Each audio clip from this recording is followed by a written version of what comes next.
Hola, ¿cómo están? Bueno, en esta segunda parte vamos a hablar de sanidad. Yo siempre cuando pregunto qué se les viene a la cabeza cuando mencionamos el concepto de sanidad, muchos me dicen medicamentos, enfermedades. No es que no forme parte, pero la idea es pensar la sanidad desde un lugar de la prevención. ¿Mm?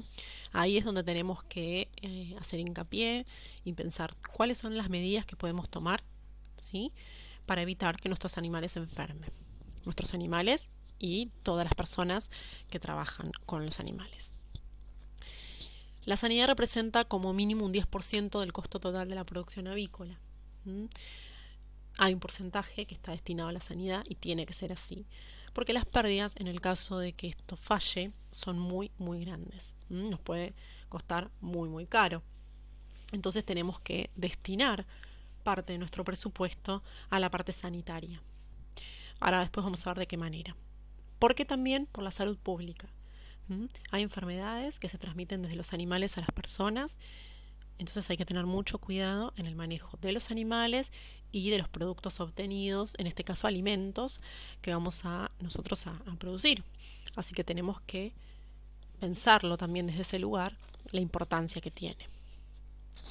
Hay algunas menciones como Salmonella, Escherichia coli, que son bacterias que tienen que ver con los alimentos, en este caso la salmonela más específica de la producción avícola, que vamos a ver cómo manejar esa situación con las medidas que vamos a tomar.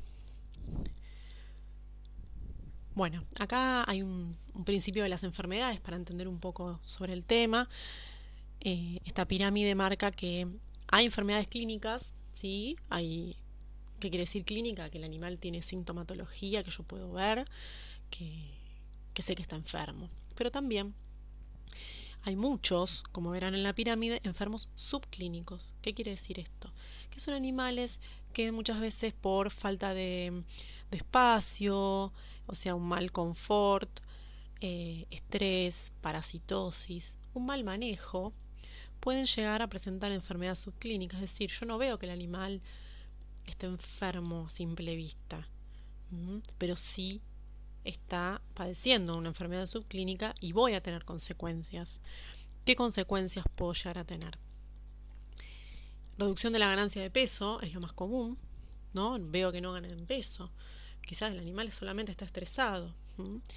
Aumenta la conversión de alimento, justamente por esto, porque quizás hay un mal manejo de la temperatura de los espacios donde viven los animales. Entonces, ¿qué pasa? Aumenta la conversión de alimento. El animal necesita comer más, ¿sí? Para producir carne o para poner un huevo.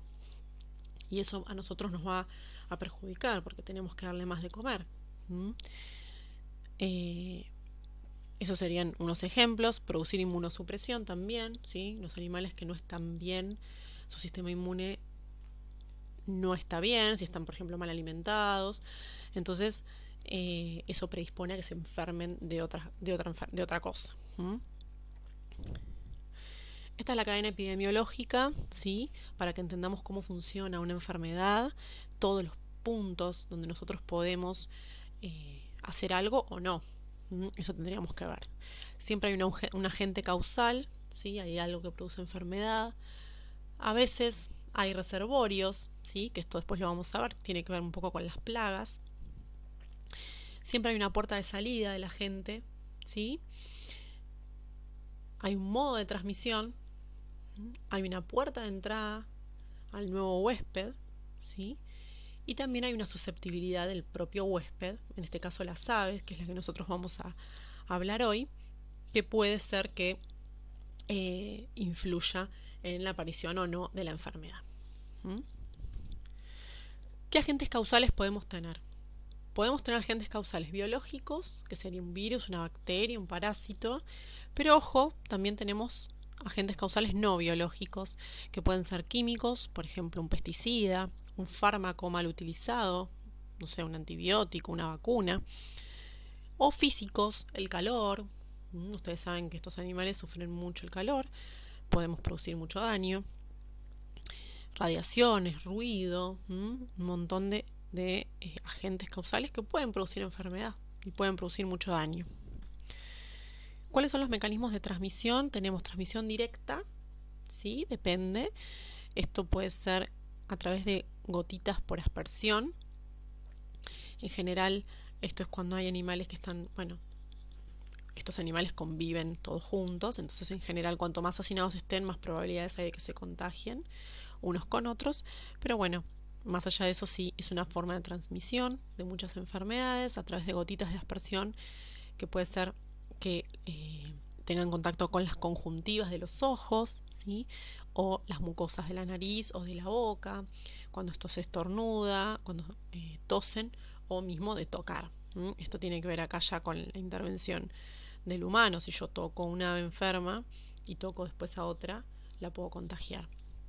Y acá pasamos al otro método de transmisión, que es la indirecta, ¿sí? De forma indirecta, por ejemplo, yo puedo transmitir una enfermedad a través de determinados vehículos, como puede ser una jeringa, una aguja, alimento, ¿sí? Y también aparecen los vectores, ¿sí? Vectores que pueden ser mecánicos, que puedo ser yo, un ser humano, por ejemplo, una persona que está trabajando, o puede haber un vector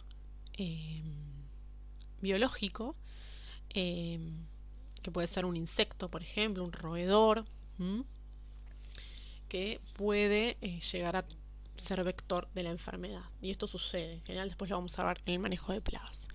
El aire también aparece como un método de transmisión indirecta porque puede trasladar determinados microorganismos a través de los vientos. Hasta 1 kilómetro se ha descrito que puede llegar a contagiar.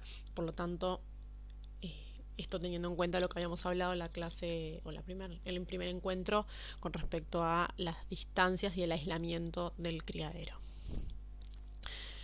Acá un poco hablando de la zoonosis, en general cómo se contagia un ser humano en el caso de la producción avícola: contacto directo con el ave o sus desechos, consumo de alimentos que son provenientes de una ave enferma o consumo de alimentos que están contaminados, ¿sí? Esto son las 3 vías más comunes de contagio al ser humano por parte de las aves. Después vamos a hablar un poco de qué enfermedades son las que más comúnmente podemos hallar. Esta es la tríada epidemiológica de cualquier enfermedad. Siempre hay un huésped, en este caso las aves. Siempre hay un agente, ¿sí? Que ya dijimos que hay biológicos y no biológicos. Y siempre hay un ambiente que predispone a que la enfermedad aparezca. Muchas veces está el agente, está el huésped, pero no se produce la enfermedad si el ambiente no es propicio para. Y muchas veces pasa todo lo contrario. Está el huésped, está el ambiente, pero no está el agente. Entonces tampoco se va a producir la enfermedad. Y aparece en el medio el vector, que bueno, puede llegar a estar como no. Entonces, esto es lo más importante, la prevención. ¿Cómo vamos a hacer la prevención? Acá incluimos el concepto de bioseguridad, que son todas las medidas estratégicas para minimizar la aparición de las enfermedades en nuestros animales.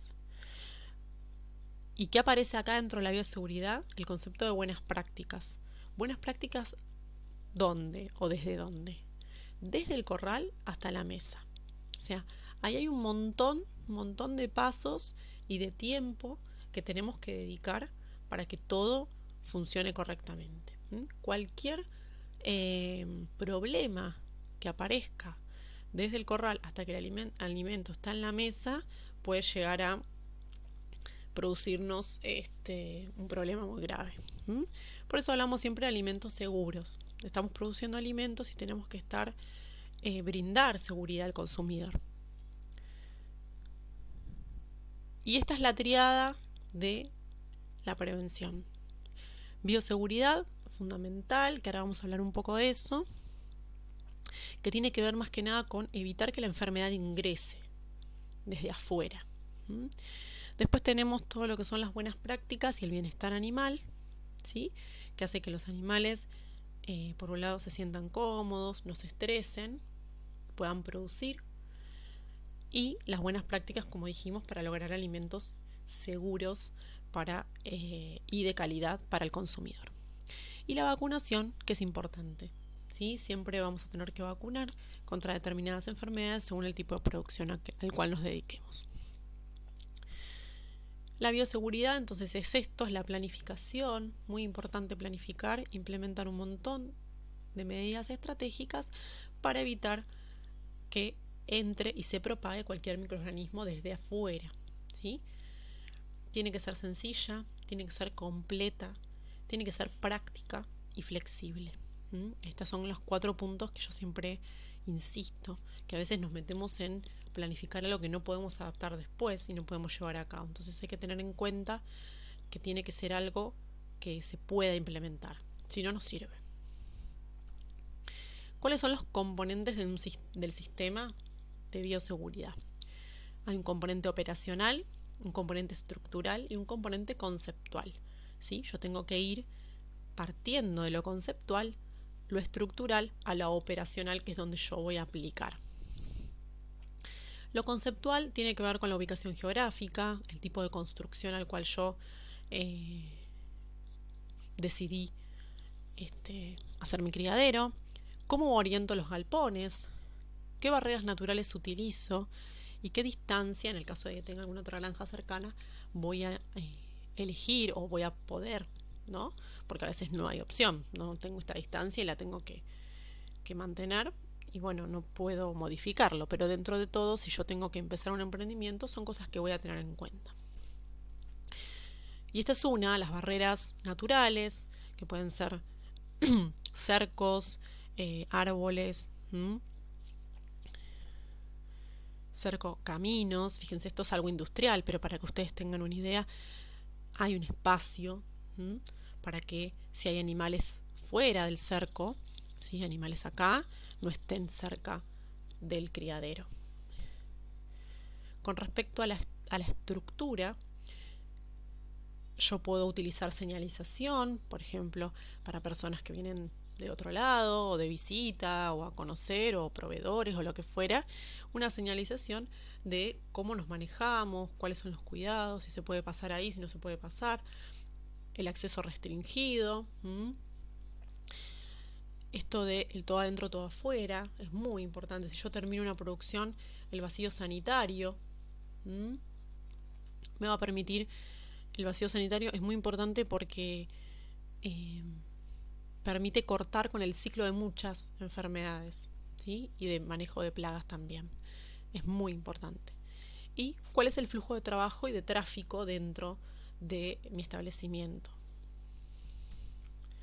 ¿No? Por ejemplo, acá hay un cartel donde dice que esta granja trabaja bajo estrictas normas de bioseguridad, que queda prohibido el ingreso a toda persona ajena al establecimiento, por ejemplo. Acá tenemos animales que están prácticamente al lado del galpón. Fíjense, no es lo ideal para nada. Bueno, acá hay un nido de algún ave dentro del galpón. ¿Sí? Esto ensucia, contamina, puede transmitir enfermedades. ¿Sí? Esta es una de las más problemáticas, la paloma. Es uno de los mayores enemigos porque transmite, bueno, muy eficientemente la salmonela. Entonces es muy importante el manejo de este animal, que no ingrese. Por eso todo lo que nosotros podamos hacer para evitar el ingreso de otras aves adentro del galpón es fundamental. Con respecto a la bioseguridad operacional, tiene que ver con el funcionamiento del día a día, cuáles son los procedimientos de trabajo. Esto tiene que estar, por más que sean 1, 2, 3 personas o 10, tiene que estar esto conversado, planificado. Si hay que producir, si hay que bañarse, se bañan, ¿sí? Si vienen, a veces hay personas que trabajan en otros criaderos, entonces hay que tener mucho cuidado. El lavado de manos, que ahora bueno ya es parte de nuestra rutina. Los pediluvios antes de ingresar a donde están los animales, esto es fundamental. Desinfección en el caso de que haya algún vehículo que ingrese. Cómo vamos a manejar la ropa y los equipos que vamos a usar. La calidad del agua. Vacunas, registros, control de plagas, manejo de desechos. Son todas cosas que tienen que implementarse y esto es la bioseguridad. Todo planificado y todo tenido en cuenta. ¿Mm? A veces yo, por ejemplo, digo, bueno, calidad de agua. Bueno, puedo hacer un análisis previo y decir, bueno, esta agua la puedo utilizar o no la puedo utilizar. Porque si yo no lo hago, empiezo a utilizar el agua y ya dediqué un montón de mi presupuesto a tener los animales, instalaciones, pero el agua, después empiezo a tener problemas, ya es tarde. Ya perdí muchísimo dinero y ya la producción no me sirve y tengo que evaluar de dónde, cómo hago un cambio de agua, qué tengo que hacer. Capaz que tengo que hacer un tratamiento que no lo puedo sostener. Entonces son cuestiones que yo tengo en cuenta. Bueno, voy a hacer el emprendimiento acá, tomo una muestra del agua a ver si esta agua es apta o no para consumo de mis animales. Y otra cuestión es la educación y las capacitaciones, ¿sí? Que yo puedo brindar a mi personal, como en este momento estamos así tratando de capacitarnos para poder tener más herramientas.